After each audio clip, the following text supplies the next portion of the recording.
Hello friends, ഇന്ന് നമുക്ക് ഒരു ഡേ ഇൻ മൈ ലൈഫാണ് ആഷ്മിക്കുട്ടിയുടെ. അപ്പോൾ ഇതാ ഇന്ന് കർക്കിടകം 1 രാവിലെ തന്നെ അവൾ എണീറ്റിട്ടുണ്ട്.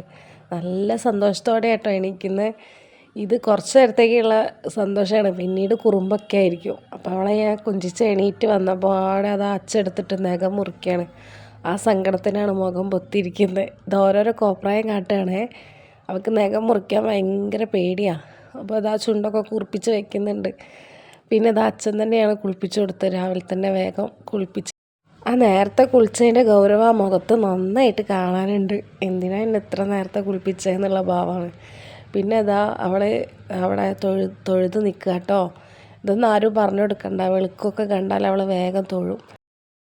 പിന്നെ വേഗം ഡ്രസ്സൊക്കെ മാറി ഇതാ മുടിയൊക്കെ ചീകി കൊടുക്കുന്നുണ്ട്. അതിനുശേഷം ഞങ്ങൾ ചായ കുടിക്കുകയാണേ. ചായക്ക് ദോശയും പിന്നെ പഴം പുഴുങ്ങിയത് അവൾക്ക് നല്ല ഇഷ്ടമാണ്. അതും കോഴിമുട്ടയുടെ കറിയും ഉണ്ടായിരുന്നു കേട്ടോ. അവൾ നന്നായിട്ട് കഴിക്കും. ശേഷം ഇതാ ഏട്ടനും അനിയത്തിയും നല്ല കളിയിലാണ്.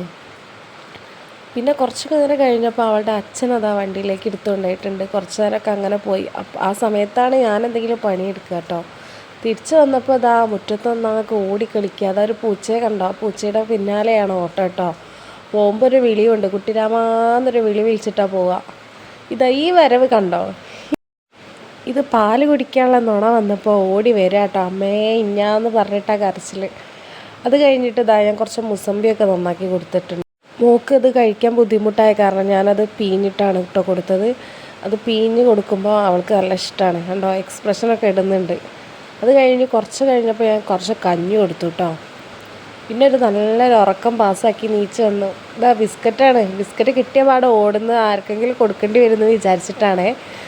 അതാ നല്ല കടിക്കുന്നുണ്ട്. പിന്നെ ഉച്ച നേരമായപ്പോൾ ഞങ്ങൾ ചോറാട്ടോ കഴിച്ചത്. അത് അവൾക്കും ചോറ് തന്നെയാണ്